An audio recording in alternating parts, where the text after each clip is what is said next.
Join us now, Speaker of the House, Mike Johnson. Very good to have you on this morning, Mr. Speaker. Hey, Joe, great to be with you. Thank you. I guess many questions swirling around whether you waive the 72-hour rule. I just trying to read the body language in between the lines. I would say that is imminent, and you're going to have to do it that way and go for 2/3 and get some Democratic help. But that does show that you can govern. It does. We're in a moment of divided government, and in fact, historically divided. As everybody knows now, we have famously the smallest majority in U.S. history. I have a 2-vote majority today. By next week, it'll be back down to 1. But we have to keep moving. We've got to keep the government funded. We have to keep operating, keep the train on the tracks, and you're seeing that happen here. So because of divided government, it's not a perfect piece of legislation. It's not the one we would draft and pass if the Republicans had control of the House, the Senate, and the White House, and I think you'll see that next year. But right now, we're managing it, getting it through, and I think we'll avoid a long shutdown for the government. Yeah, and certain members of your caucus wouldn't even grant you that there's anything in here, any wins. They call crumb. I don't know what they call it, but there are some things in here that you got done, and there were things that former Speaker McCarthy accomplished that I don't think he got credit for. He was going to keep the government open and do what he thought was right no matter what, and we know what happened to him, but I don't think that the will's not there to do that again. And I think you can do what you think is right. And you know, that's what, just like he had to do it, it's something maybe you're going to have to do. You can tell me, though. I'm not going to put words in your mouth. Well, look, I say it all the time. Democracy is messy. It's particularly messy right now in a moment like this. But we have to get the job done. And there are some very substantial wins in here. 70% of this spending package is the Department of Defense. It's defense spending. And we all know what a critical time it is in that category right now. The world is on fire. We have unrest and hot wars around the globe. And our military, our troops are out serving valiantly, and they deserve to be paid for it. So in this package, we have the highest military pay raise in almost 40 years. We've also, at the same time, however, cut unnecessary and I think ridiculous spending. The DEI programs, for example, take a $50 million haircut here. So we can take care of our priorities and do the right thing. Another big piece of this is border security. You know, Republicans on our side, we want enforcement of the law. That's what the administration is not doing. So in this package, we're able to increase enforcement capacity. We're increasing the number of detention beds for ICE so that we can hold those who come in illegally. And we are supplying more Border Patrol agents, 22,000 of those. That was in our package, H.R. 2, our border security measure. So some of our objectives are being met. Some of them are being done. At the same time, in this package, we're also rescinding spending for the IRS expansion fund, about $20 billion of that. And then you've got rescission of some of the other unnecessary duplicative spending. So we got some of the things we wanted. We didn't get everything we wanted, but we'll continue to move forward. And I think next year, a totally different process because we'll have the majorities in both chambers. I'm convinced of that. So are you going to waive the 72 hour? Are you going to go that route? I'll tell you what I'm asking. If this is just what I'm hearing, that if you did give a delay, didn't do it, and let negotiations go on, I think 43 of your caucus members wrote you a letter that they want this, they want that. You know, it's just horrible. You're not getting anything. That's not why we were sent here. Out of that 43, I think one of them has voted ever yes on any budget whatsoever. So if you give them the weekend and you close the government and, help the Republicans snatch defeat from the jaws of victory one more time when the big election comes up, what do you get for it? So will you do the 72-hour waiver? Can you announce that now, Mr. Speaker? Well, look, we have to get this job done. The 72-hour time period is it's a principle that we all defend. I always have. We want members to be able to understand legislation, have a time to review it before they vote on it, want a concept. So everybody is reading this quickly. They're doing that. And we'll see. I'm going to talk to colleagues this morning. I think we have to get this done by the weekend because I think the stakes are too high. But that will mean to get 2/3, if you do waive it, there'll be a lot of Democrats, and you're willing to do that. Well, it's what we have to do in divided government. We can't get a rule done on this for our own party, so that means you can't have a bare majority. Remember, we only have a 2-vote margin. You have to get 2/3. And so, yeah, by necessity, you have to get both parties to agree to a lot of this, and I think that's what will happen. And the demise of Mike Johnson, we've heard that many times. In your view, I said earlier that I don't think there's the will to go the same route as they did with former Speaker McCarthy. If you do it, you don't expect the same outcome, do you? I don't. I mean, look, everybody understands this is difficult right now. They all pat me on the back and say they have a lot of sympathy, the hardest job in the world, all of that. It's fine. Look, I'm very sober-minded about this, Joe. We have to get the job done. I get that, too. Yeah. Probably so.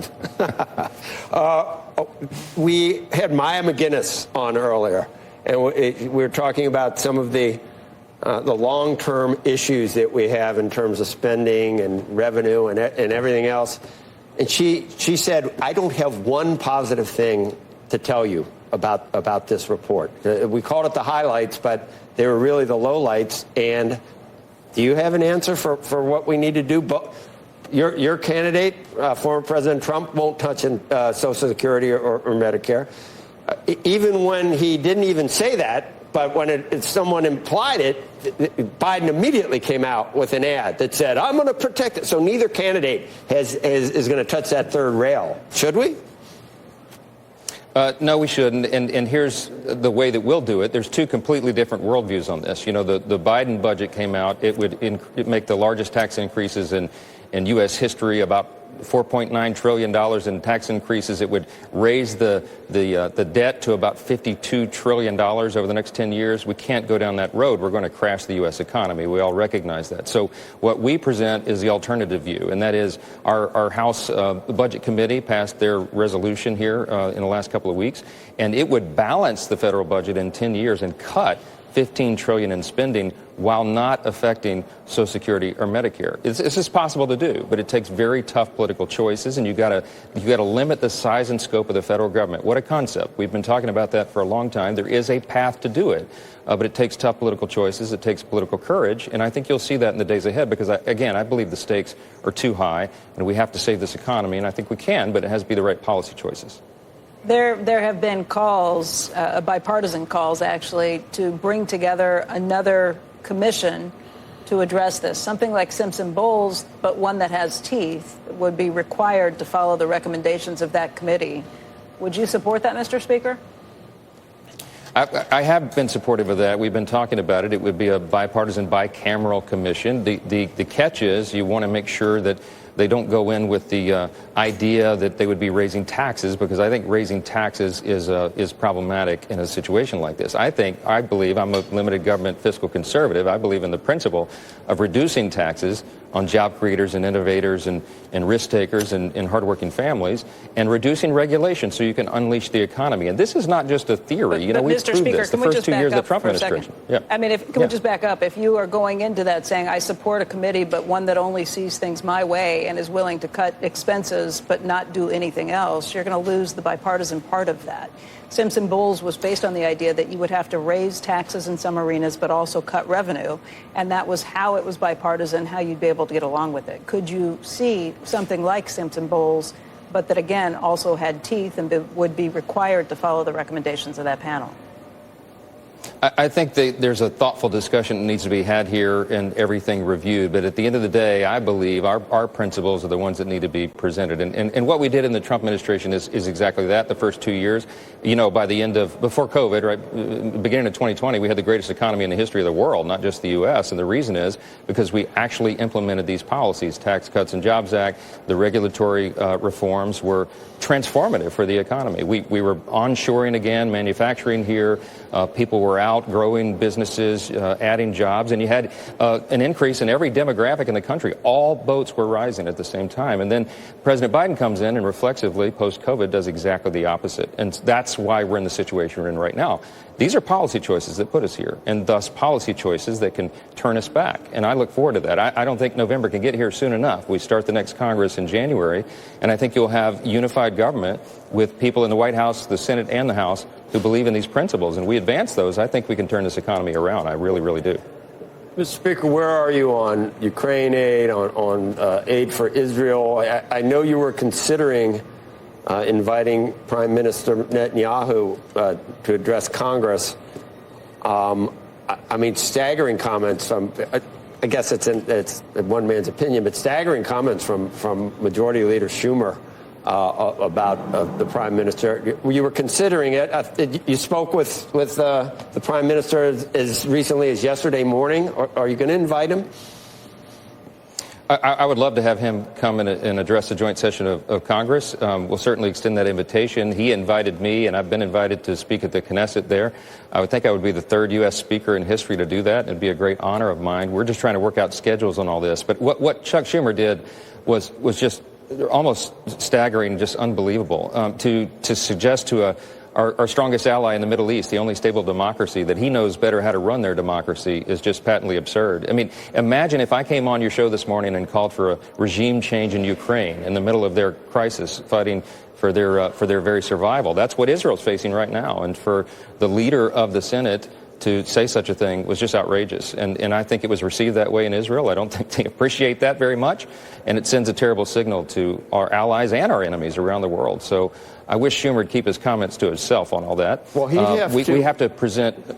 I'm sorry to interrupt you, Mr. Speaker. Wouldn't he have to buy in on the Prime Minister speaking to Congress? Do you know whether that he wouldn't say no, would he? Well, I guess we'll find out. I mean, look, I'm the one that extends the invitations to speak in the House, and if we just have the House, that's fine too. But I think a big majority of that Senate would want to come and stand in support of Netanyahu and Israel. I think it's a really, really critical time for that nation. They're fighting for their very existence. We need to stand strong with them. And we've passed resolutions to do so. I've attempted twice to get the Israel funding piece done. We will turn to the supplemental and all those issues immediately upon the appropriations being done. And as we've discussed, that's what's happening today and over by the weekend.